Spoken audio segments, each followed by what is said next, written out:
PT Caroen Popan Indonesia Tbk merupakan salah satu perusahaan agribisnis terbesar di Indonesia yang bergerak di industri perunggasan terintegrasi. Perusahaan ini mulai beroperasi di Indonesia sejak tahun 1972 dan terus berkembang hingga menjadi salah satu pemimpin pasar di bidang pakan ternak, pembibitan ayam, peternakan hingga makanan olahan. Melalui produk seperti Fiesta, Cem, dan Golden Fiesta, perusahaan berhasil membangun kepercayaan masyarakat Indonesia hingga saat ini.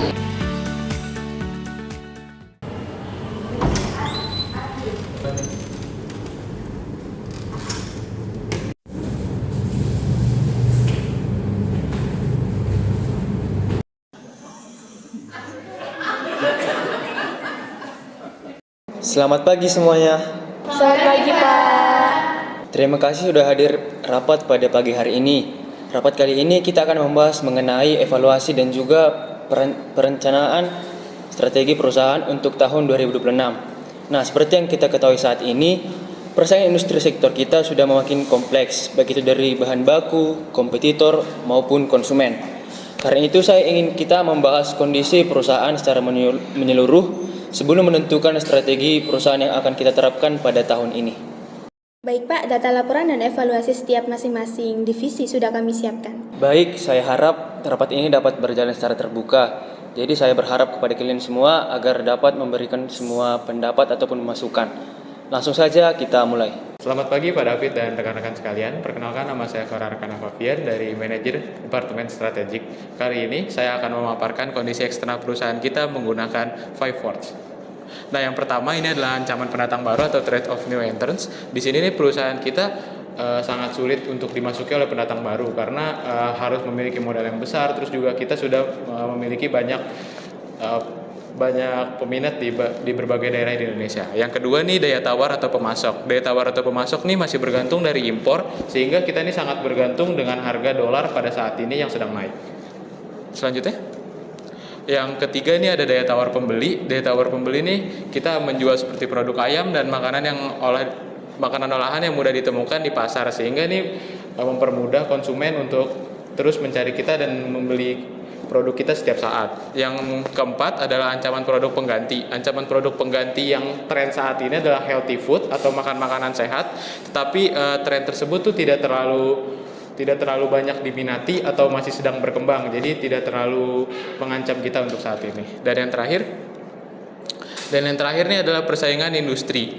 Jadi di bidang kita, di bidang unggas nih, banyak perusahaan besar yang bergerak di bidang ini, sehingga persaingan nih sangat sulit gitu. Dari mulai harga, kualitas produk, dan kapasitas produk, hingga kita nih harus melakukan inovasi makanan olahan. Berarti persaingan sekarang itu semakin ketat ya? Iya betul, karakteristik perusahaan unggas nih kurang lebih sama. Tapi untungnya perusahaan kita nih, terutama di Fiesta dan Cem, itu udah memiliki loyalitas konsumen yang sangat kuat. Jadi kita bebas buat tentuin harga dan lainnya. Lalu, apakah perkembangan digital saat ini dapat mempermudah perusahaan baru untuk masuk ke industri saat ini? Tentu bisa Pak, terutama dalam pemasaran digital. Tetapi untuk skala produksi seperti kita dan sebesar ini itu diperlukan investasi yang sangat amat besar. Tadi juga disebutkan bahwasanya bahan baku kita masih diimpor. Nah, apa langkah yang harus kita lakukan untuk menghadapi hal tersebut? Kami memperkuat kerjasama dengan petani lokal Pak untuk kestabilan pasokan jagung. Selain itu, kami juga mulai melakukan efisiensi penggunaan bahan baku di pabrik produksi. Iya betul Pak, selain itu juga kita melakukan disverifikasi supplier untuk perusahaan kita tidak bergantung kepada satu supplier saja. Tadi juga sempat disinggung terkait daya tawar pembeli yang tinggi ya Pak. Nah, apakah hal tersebut itu menurut kalian itu memang dikarenakan konsumen itu bisa dengan mudah berpindah merek ya Pak? Benar, karena itu kita harus tetap menjaga harga, produksi, terus juga inovasi. Tapi dilihat dari industri kita sekarang, makanan cepat saji ini sangat dibutuhkan, terutama di kota-kota besar, sehingga kita masih sangat berpeluang besar. Berarti peluang pertumbuhan bisnis masih cukup bagus ya? Masih sangat besar Pak, terutama di dunia e-commerce seperti sekarang. Kita nih bisa memperluas produk kita kemana aja, terutama ke berbagai daerah. Tetapi kita tetap memiliki beberapa masalah seperti fluktuasi harga yang sangat tinggi. Lalu juga persaingan yang sama seperti kita tuh sangat ketat di dunia sekarang ini. Mungkin itu aja pemaparan materi dari saya. Terima kasih. Selanjutnya, saya persilahkan untuk manajer operasional. Baik Pak, selamat pagi semuanya. Pada kesempatan kali ini saya akan membahas tentang kondisi internal perusahaan. Dimana kalau dari sisi internal itu perusahaan sebenarnya punya kekuatan, yaitu sistem integrasi vertikal, dimana kita mulai dari produksi, pakan ternak hingga mengolah makanan olahan. Sehingga kualitas produk yang kita miliki itu jadi lebih terkontrol dan juga operasional lebih efisien. Nah, selain itu jaringan distribusi juga cukup luas untuk produk perusahaan sudah tersebar di berbagai wilayah. Nah, melalui pasar tradisional, retail, hingga Prima Freshmart. Namun, perusahaan juga memiliki kelemahan, yaitu salah satunya masih bergantung pada bahan baku impor. Seperti yang sudah dipaparkan oleh strategic manager tadi, selain itu industri perunggasan cukup sensitif terhadap fluktuasi harga ayam di pasar. Berarti perusahaan harus lebih berfokus pada efisiensi operasional ya? Betul sekali, Pak. Dari hasil analisis tadi, menurut tim strategi, langkah apa yang paling cocok untuk perusahaan saat ini? Baik Pak, menurut kondisi internal dan eksternal perusahaan kita ini udah mengumpulkan data yang kita kumpulkan berupa IE, yang dimana nih skor IFE kita nih 2,8 dan skor EFE kita nih 2,81. Jadi posisi perusahaan kita nih dapat disebut sebagai selfie dalam IE Matrix, yang dimana perusahaan kita tuh harus melakukan hold and maintain, yang dimana kita tuh tidak melakukan ekspansi, tetapi kita tuh menahan pasar yang ada saat ini. Jadi strateginya bukan ekspansi besar-besaran. Belum terlalu agresif Pak, jadi sekarang kita ini lebih ke arah menahan dan juga mengefisiensi produk yang ada, serta kita ini melakukan pengembangan produk dan memberikan nilai tambah pada produk yang sudah kita produksi. Setuju bahwa perusahaan itu memang belum perlu melakukan ekspansi agresif.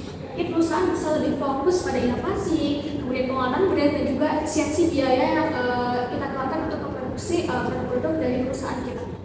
Lalu strategi utama apa yang harus difokuskan perusahaan saat ini? Kami telah menyiapkan 3 rekomendasi strategi perusahaan kita untuk bertanya Pak. Yang pertama ini memperkuat brand produk makanan olahan seperti Fiesta dan Chen. Kenapa kita harus memperkuat ini? Karena persaingan di masa sekarang ini sangat sulit dan juga kita sangat bagus di produk Fiesta dan Chen ini. Jadi kita harus lebih memfokuskan kepada kedua produk tersebut. Yang berikutnya memperluas distribusi produk dan kepada food retail modern, supermarket dan jaringan fresh mart. Nah, kenapa kita harus melakukan ini? Karena kita tuh bisa menyebarkan semua produk kita lebih dekat ke masyarakat. Serta juga kita harus melakukan inovasi produk seperti kecocokan dengan konsumen, juga mulai dari bahan, terus juga dari kemasannya, pokoknya dari semuanya ini kita harus tetap melakukan inovasi agar tidak tersaingi dengan perusahaan lain. Yang terakhirnya meningkatkan pemasaran digital. Dengan era digital sekarang, kenapa kita harus meningkatkan pemasaran digital ini? Karena kita sekarang mulai dari e-commerce, itu juga bisa langsung kita ke konsumen tanpa perlu melalui retail, dan juga kita lebih mudah dijangkau oleh mereka. Berarti emang fokusnya itu lebih ke positioning brand ya Pak? Karena keputusan pemilihan konsumen sekarang tuh sangat amat dipengaruhi dengan media digital serta juga yang bisa lewat di app kita. Nah, jadi dengan adanya seperti itu, kita tuh harus mengingatkan influence dan juga kita melakukan branding dengan baik di media sosial. Lalu untuk implementasi strategi tersebut bagaimana? Baik Pak, untuk mendukung implementasi strategi tersebut, perusahaan harus mengalokasikan anggaran pada beberapa sektor prioritas. Apakah kondisi keuangan perusahaan kita masih cukup aman untuk program tersebut?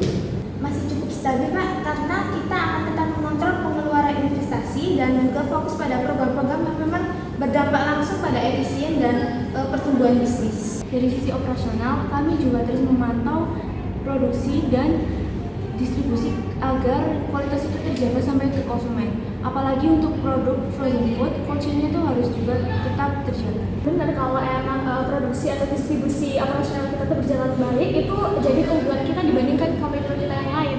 Iya, maka dari itu perusahaan juga meningkatkan koordinasi antar divisi supaya proses distribusi jadi lebih cepat dan juga efisien. Selain operasional, perusahaan itu juga akan meningkatkan pengembangan sumber daya manusia dan pelatihan kepemimpinan, karena kami percaya bahwa sumber daya manusia itu adalah aset utama dari strategi perusahaan. Saya setuju, apalagi perubahan industri saat ini juga cukup bagus. Betul Pak, karena itu perusahaan juga harus mendorong peningkatan kompetensi digital dan kemampuan adaptasi dari karyawan.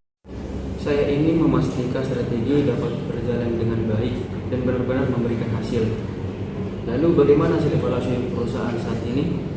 Baik Kak, sebelumnya izinkan saya untuk menjelaskan. Nah, di sini berdasarkan evaluasi tahun 2025, penjualan Nika ini 4,78% itu tumbuh menjadi 70,70 triliun. Nah, untuk laba bersihnya sendiri itu sekarang mencapai 52,5%, yaitu sebesar 5,84 triliun.